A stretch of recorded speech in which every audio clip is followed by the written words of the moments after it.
Super Talks. Vamos abrir a porta ao mundo das marcas. Um convidado, Várias experiências. visões distintas. Super Talks. By Super Brands. Olá e bem-vindos a mais um episódio da Super Talks, o podcast da Super Brands. A verdade é que estávamos em 2013 e a forma como se consumia a informação em Portugal ainda estava a mudar dia para dia. De alguma forma a internet já era efetivamente uma fonte primária de busca de informação, mas de alguma forma ainda era, do ponto de vista editorial, uma coisa que não era propriamente ainda tão valorizada. Em vários órgãos, de alguma forma, assistia-se sempre à mesma tipologia, na rádio, na televisão, na imprensa, portanto em papel, ou em áudio, ou em audiovisual, e portanto de alguma forma esses diferentes pontos de vista eram geridos como eram já há muitos anos. Mas em 2014 surge o Observador. É um projeto independente, fora daquilo que era nos reconhecidos grupos de comunicação existentes, e nasce livre de compromissos e do peso daquilo que se chamava as antigas estruturas. Para nos falar sobre isto, e para no momento em que se comemoram os 10 anos do projeto, temos connosco a Raquel Carrilho, atual diretora de Brand e de Content do Observador, que está na casa há cerca de 7 anos. Raquel, bem-vinda e obrigado. Muito obrigada.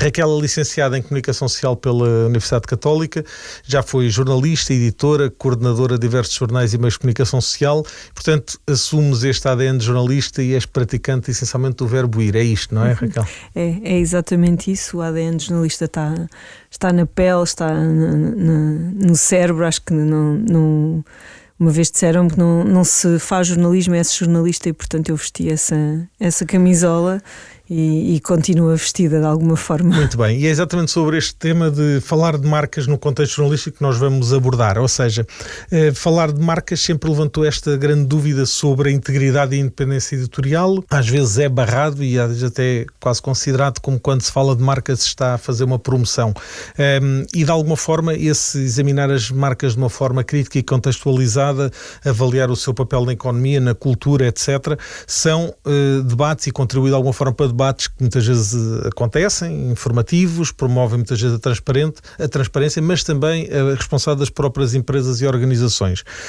E de alguma forma vai ser um bocadinho este o tema daquilo que nós vamos abordar, uma vez que é visto como falar da marca ou estar-se a oferecer alguma contrapartida, seja ela positiva ou negativa.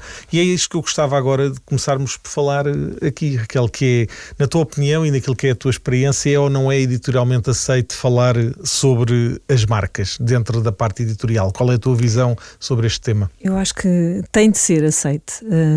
Claro que há questões que se levantam e historicamente há muitas questões que se levantam, mas acho que vivemos numa era em que o papel das marcas, aquilo que são estes organismos vivos que são as marcas e a forma como elas se afirmam na sociedade e como fazem parte do nosso dia-a-dia de todos nós, faz com que seja cada vez mais pertinente e mais incontornável que se fale de marcas. O tema não é se devemos ou se podemos ou não falar de marcas, é como é que o podemos fazer e como é que o devemos fazer.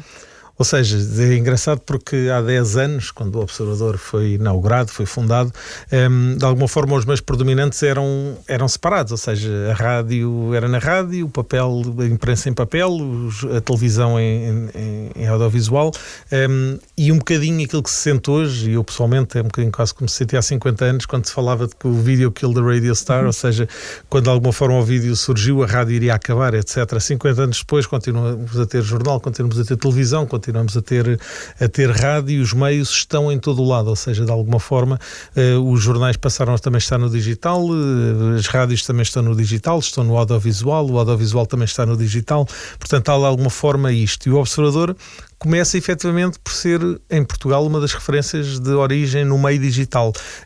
Em que é que, na tua opinião, isso foi, na altura, diferente e que fez com que fosse inovador nesta matéria? Antes de mais, aquilo que já referiste, somos um nativo digital e somos um nativo digital que nasce numa altura em que as redações se debatiam sobre o que é isto ou o que é que vai ser isto de ser digital e de repente era preciso ir para o digital e ninguém sabia como ir para o digital e isso foi eu recordo-me estar nas redações e era era um terror ter estou de turno ao digital, era tipo, a pior frase que podíamos ouvir, porque ninguém sabia muito bem o que era para fazer e era tudo uma abordagem tentativa e erro. E portanto essa é a primeira grande diferença do Observador, é que nasce como um nativo digital, nasce com o objetivo de ser um órgão de comunicação social, um jornal no digital, e isso muda tudo, porque de repente quem vai fundar o Observador, quem constitui a primeira relação, a primeira coisa que tinha de saber muito bem era digital, e ninguém sabia muito bem digital nos jornais na altura. Depois acho que há uma outra grande diferença que não se fala tanto, mas que para nós está muito, muito evidente, que é o facto do Observador ter nascido como uma marca, uma empresa startup. O nosso core, o coração do Observador era constituído por aquilo que era mesmo necessário ter num Observador. Portanto, jornalistas acima de tudo, não é? Jornalistas e editores, e depois áreas que estivessem associadas a isso, mas daquelas áreas que nós normalmente associamos à manutenção do dia-a-dia de uma empresa, os recursos humanos, a área financeira, etc., tudo isso estava externalizado tal e qual como nas estruturas das startups. E, portanto, isso era uma grande diferença numa altura em que as estruturas de comunicação social estavam a combater com o facto de estarem muito pesadas, e como é que vai ser o amanhã, agora que estamos a começar a sentir algumas dificuldades, ou as primeiras mais evidentes dificuldades, e como é que vamos emagrecer um bocadinho estas estruturas. E o Observador nasce dimensionado para esse tempo, para esse momento. Portanto, é claramente uma referência dentro destas alterações que os últimos 10 anos vieram mostrar, e de alguma forma há sempre aqui um tema que se coloca, que é, muitas vezes há quem diga que nos meios de comunicação e nos meios em geral, que existe este conceito de liberdade editorial, portanto dentro das áreas, mas ao mesmo tempo que também existem algumas amarras, nomeadamente na relação entre a parte editorial e a parte comercial. Isto obviamente gera com certeza grandes desafios dentro das empresas, na área dos meios. Concordas com esta afirmação? Como é que isto é no dia-a-dia? É efetivamente um desafio entre a parte editorial e a parte comercial, ou é mais pacífico nos dias que correm? É cada vez mais pacífico, quer na relação das próprias equipas da área comercial e da área editorial. O Observador acho que é um ótimo exemplo disso. Temos vindo a trabalhar cada vez mais para que as equipas vivam um espírito de entreajuda, e acho que é fundamental, ou pelo menos no caso do Observador tem sido fundamental, percebermos onde é que estão as fronteiras de cada área para que este relacionamento seja mais saudável. Depois, na relação dos próprios órgãos com as marcas, acho que estas amarras, não vou dizer que já não existem de todo, porque também não quero falar por todos os órgãos, mas são cada vez menos notórias. Nós todos conhecemos histórias do órgão de comunicação social que, perante a publicação de uma reportagem, recebeu a simpática notícia de que deixava de contar com aquele anunciante, situações deste género. Eu acho que as marcas têm hoje uma visão muito mais democrática daquilo que é a separação destas duas áreas, e, portanto, isto são situações que cada vez acontecem menos. No Observador, felizmente, acho que podemos dizer que temos feito um trabalho que nos permite que isto não aconteça e que não haja tentativas de que isto aconteça. É interessante referenciares isso, porque no caso concreto da Superbrands, a Superbrands foi fundada nos anos 90, na altura em Inglaterra, e parte de um jornalista da BBC. É interessante que o Steve, na altura, ele muitas vezes tinha umas guerras internas, porque ele sentia-se insatisfeito com o conceito de linha editorial que era obrigado a seguir. E ele às vezes colocava a questão internamente, mas porque é que não é possível referenciar a marca se aquilo que eu estou a dizer é alguma coisa, etc. Nós ainda hoje vimos isso acontecer às vezes, não é? Temos falado nisso, ainda outro dia falávamos sobre esse tema, ou seja, é muito normal acontecer num programa de televisão, num telejornal, onde seja, se for uma notícia menos positiva, uma greve à porta de um banco, faz a filmagem e identifica-se o banco. Se for pela inversa, ou seja, uma gravação positiva, é mais fácil que editorialmente o câmara seja obrigado de alguma forma a enviesar a câmara para que não apareça a marca A ou a marca B. Ou seja, de alguma forma isto é partir daqui de um lugar de desconforto, ou é uma coisa que já vai passando a ser já mais assumida de parte a parte? E aqui não estamos só a falar na parte editorial, também estamos a falar da parte das próprias marcas, que muitas vezes nascem de ideias e de projetos que são disruptivos, ou não? Sim, eu acho que mais do que desconforto é quase pudor, não é? Havia um pudor histórico de falar de marcas e se era para falar de marcas era para apontar o dedo, não podia ser para apontar o dedo pela negativa, não podia ser porque fizeram alguma coisa bem feita. Isso hoje já está menos... Eu acho que está menos evidente, Okay. Mas também há muita responsabilidade das marcas nisto, no sentido em que as marcas são hoje muito mais interessantes enquanto veículo de comunicação do que eram no passado. As marcas tinham muito um posicionamento de comunicação na ótica do valor, do preço que praticavam, do desconto que podiam oferecer. Não digo obviamente todas, mas isto acontecia muitas vezes com muitas marcas, com muitos anunciantes, e hoje em dia temos cada vez mais marcas que querem assumir um posicionamento, que querem ter uma área propriedade na qual se movimentam, que têm uma história para contar, que não têm problemas em ter uma história para contar, e portanto se as marcas estão mais interessantes naquilo que têm para contar, o pudor que podia haver dos órgãos de comunicação social em querer falar de marcas também tem que diminuir, não é? E depois, acoplado a isto, surgem as unidades de branded content, onde de repente se fala de marcas, porque essa é a nossa razão de ser, não é? Mas que também têm muito mais para falar do que tínhamos no passado, não é? Porque lá está, as marcas têm mais para falar. Ou seja, de alguma forma... pode-se incluir as marcas em conteúdos, mantendo a integridade editorial de alguma forma, mas garantindo também essa maior abertura e transparência para que os ouvintes, os leitores, quem estiver a ver. Eu acho que é fundamental manter a abertura, manter a transparência com o leitor, porque no final do dia o que nós temos são os leitores, são os ouvintes, e portanto se nós os traímos na nossa relação de confiança, não vai acabar bem, não é? E acho que no Observador em particular é feito um trabalho muitíssimo rigoroso de, por um lado, se há uma marca que é mencionada no lado editorial, foi feito uma avaliação da pertinência editorial e jornalística para aquela marca ser mencionada em detrimento de outra, por exemplo, ou porque é que estamos a contar aquela história. E normalmente aqui os critérios editoriais, jornalísticos, têm várias razões de ser. Pode ser porque é uma novidade, porque é diferente de tudo o resto, porque acrescenta qualquer coisa que as restantes não acrescentavam. E depois, o outro lado da comunicação de marcas, no caso do Observador, que é o Observador Lab e esta unidade de branded content, tem o compromisso, por um lado, de tratar todas as histórias e todas as marcas com a seriedade do jornalismo e com uma abordagem o mais possível editorial, mas tudo o que nós publicamos no âmbito do Observador Lab está identificado de forma que não deixa margem para dúvidas.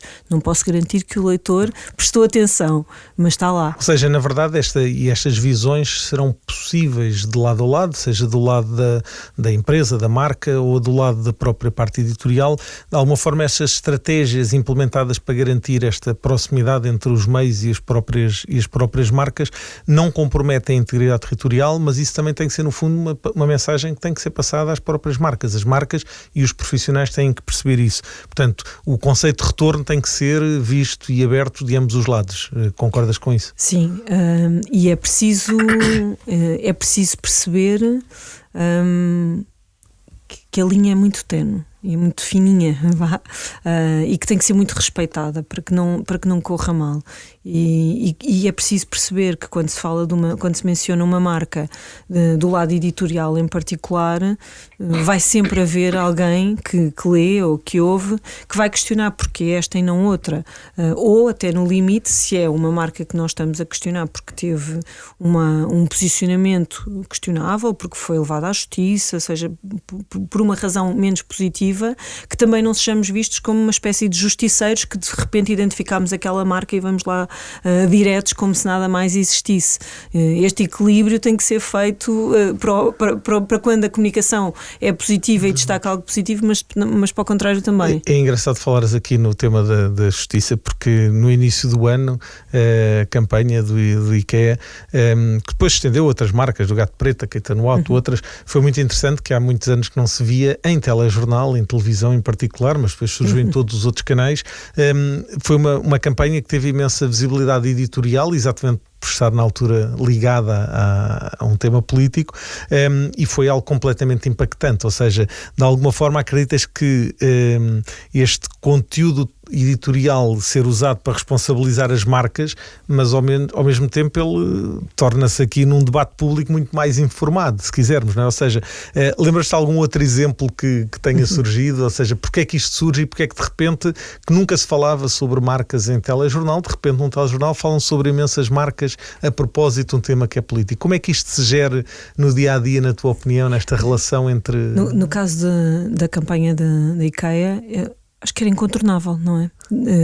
Há uma dimensão, lá está, nos critérios editoriais e jornalísticos que nos fazem tomar a decisão, que fazem uma redação, tomar a decisão de falar sobre alguma coisa, está seguramente, um dos critérios é seguramente esse, que é que de repente, quando toda a gente está a falar de uma coisa, nós não podemos, aliás, o papel do jornalista é estar com os ouvidos bem atentos, não é de repente ignorar aquilo que toda a gente está a falar, e portanto é perceber o que é que levou àquela campanha, qual é a consequência daquela campanha, qual é o posicionamento, no caso do IKEA, o posicionamento que a marca já traz ao longo dos anos e que lhe permite, não de uma forma arrivista, ter uma abordagem daquelas, e portanto acho que faz sentido que se olhe. Se calhar para muita gente ainda é estranho, estou a ver o jornal e estou a ler algo sobre uma marca e sobre uma campanha. Para muitas pessoas pode ainda ser um pouco estranho, mas eu acho que há campanhas, e aquela era seguramente uma delas, que se torna evidente.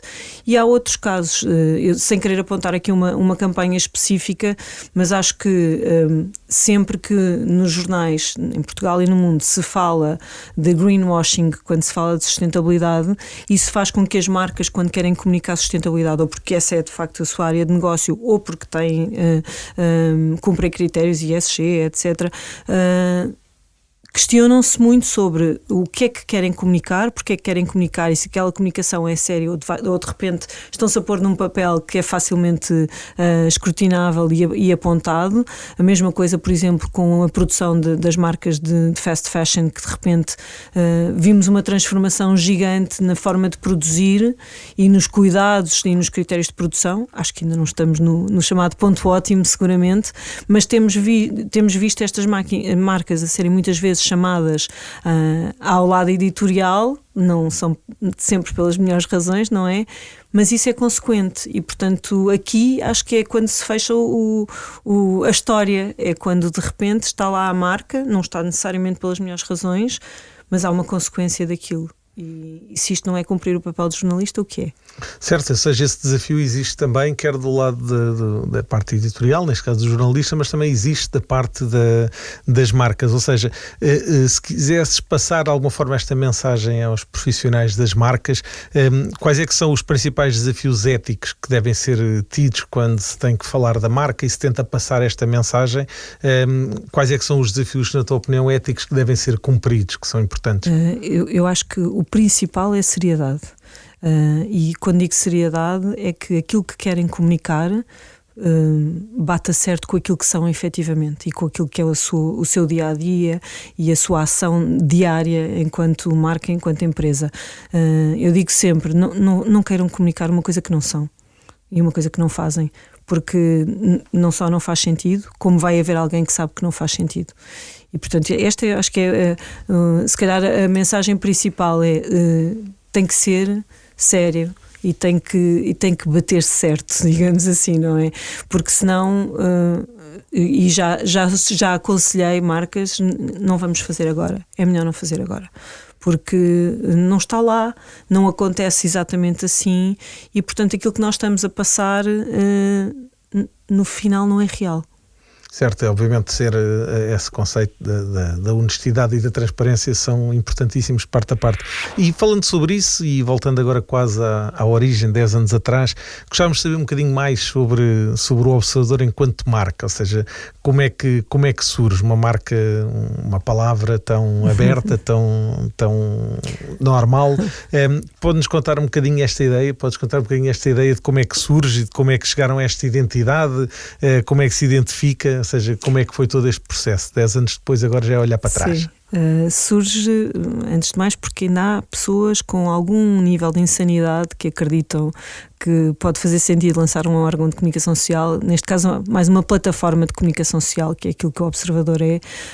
Nós começámos por ser um nativo digital, um jornal digital, depois veio a rádio, 5 anos depois veio a rádio, projetos em papel, aqui indo contra tudo aquilo que é o normal. Nós fomos do digital para o papel em vez de ir do papel para o digital, e esta plataforma permite-nos poder criar outros projetos, porque nos entendemos mesmo como uma plataforma, mas surge essencialmente porque nós achávamos que nós, e quem estava na equipa de fundadores, que era possível ter esta insanidade.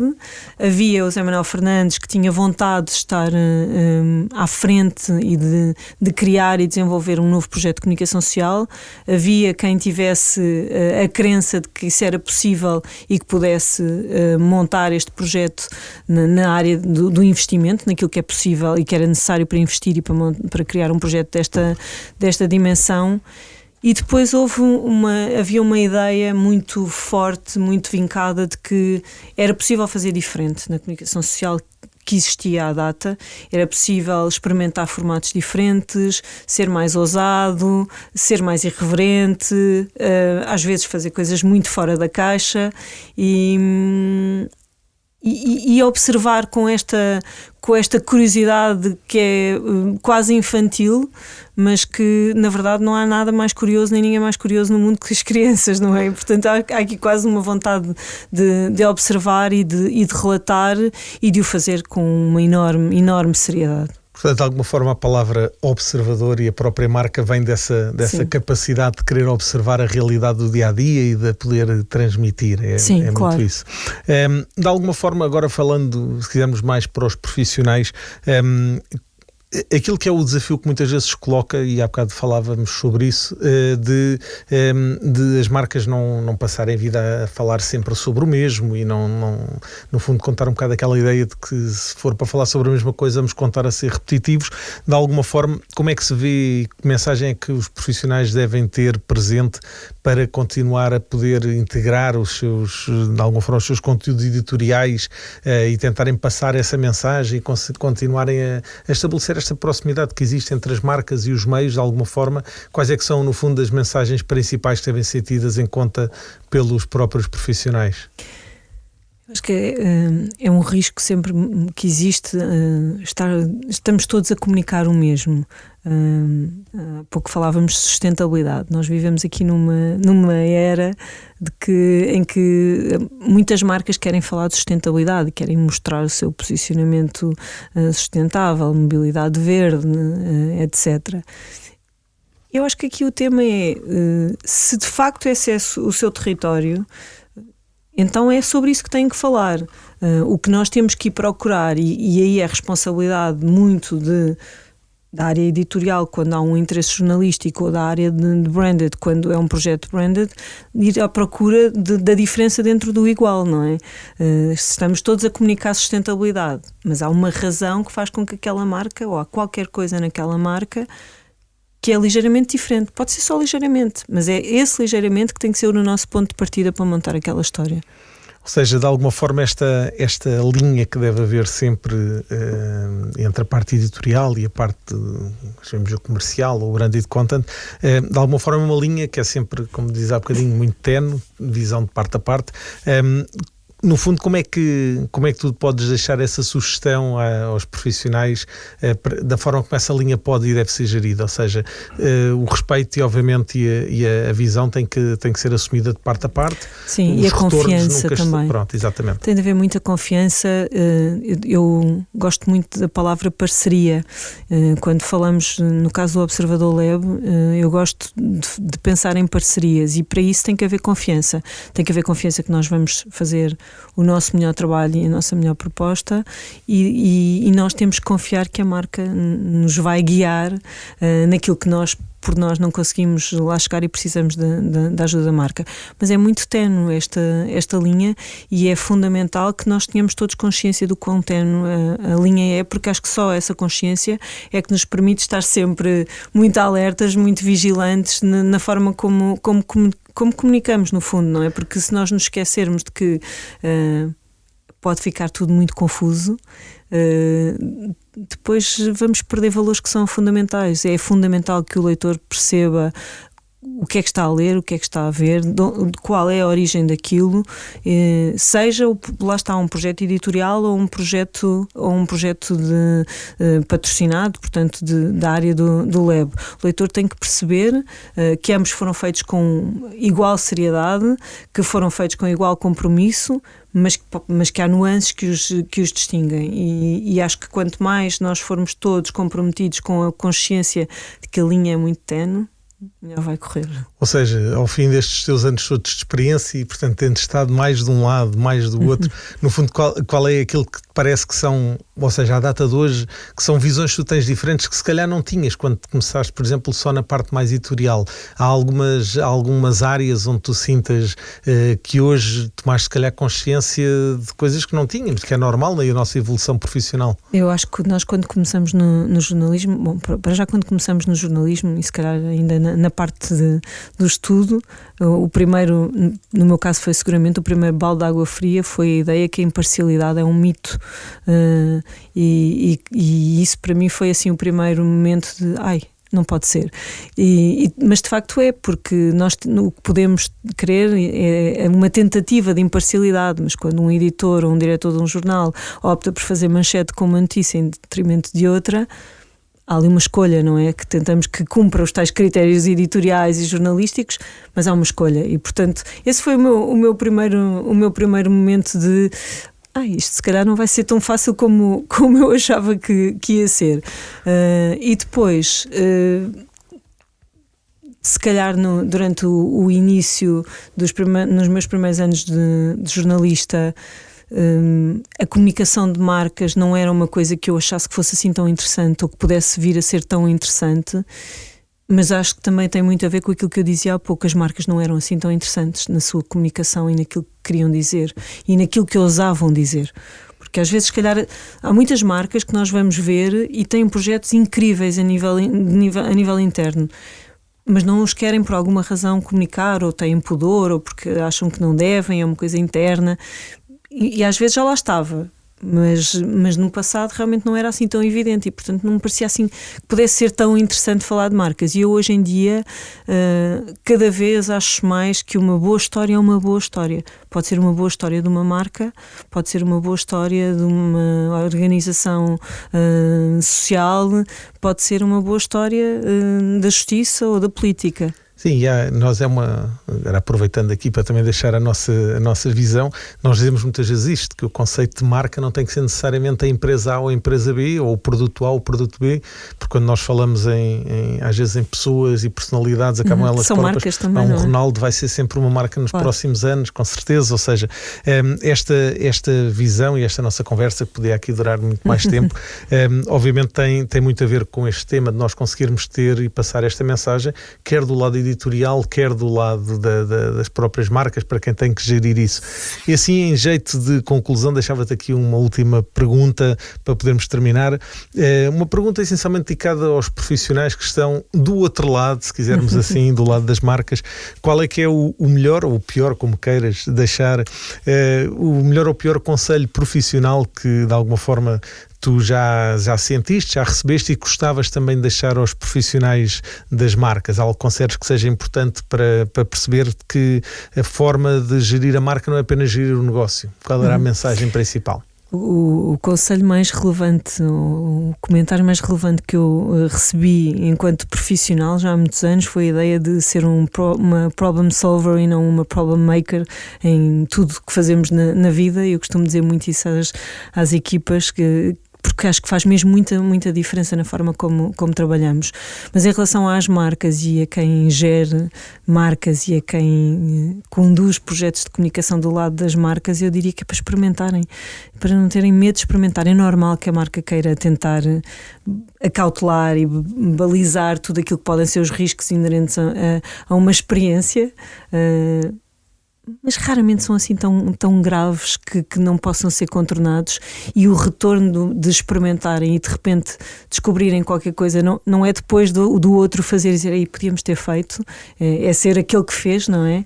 E acho que isso é muito, muito, muito relevante na história e no posicionamento de comunicação de uma marca. Portanto, eu diria para experimentarem, e quando não quiserem muito experimentar, para confiarem quando nós dizemos para experimentarem.